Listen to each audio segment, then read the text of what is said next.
नमस्कार, मी देवहूती गांजापूरकर आणि तुम्ही पाहत आहात गल्ली ते दिल्ली. मोदी पुन्हा पंतप्रधान होणार नाही आणि झालेच तर रशियासारखी हुकुमशाही देशात आणतील असं भाकीत बुलढाण्याच्या सभेत बोलताना उद्धव ठाकरेंनी केलं.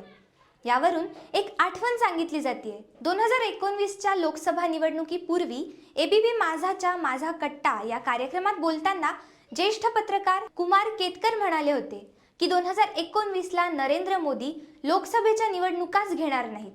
अशा पद्धतीचे आरोप मोदींवर त्यांच्या राजकीय विरोधकांपासून ते ज्येष्ठ पत्रकार आणि संपादक करत असतात.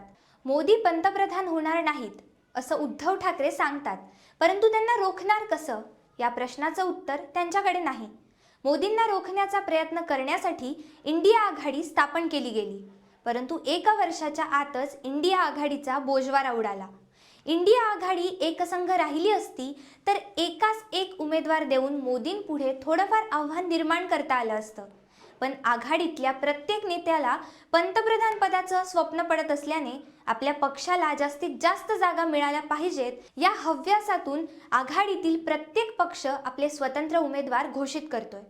महाराष्ट्रातून काँग्रेस, शरद पवार गट आणि उद्धव ठाकरे गट यांची महाविकास आघाडी आहे. तिथेही जागांसाठी रस्सीखेच सुरू आहे. सांगली हा काँग्रेसचा बालेकिल्ला आहे. तिथेच आतापर्यंत 17 वेळा काँग्रेसचे उमेदवार विजयी झालेत.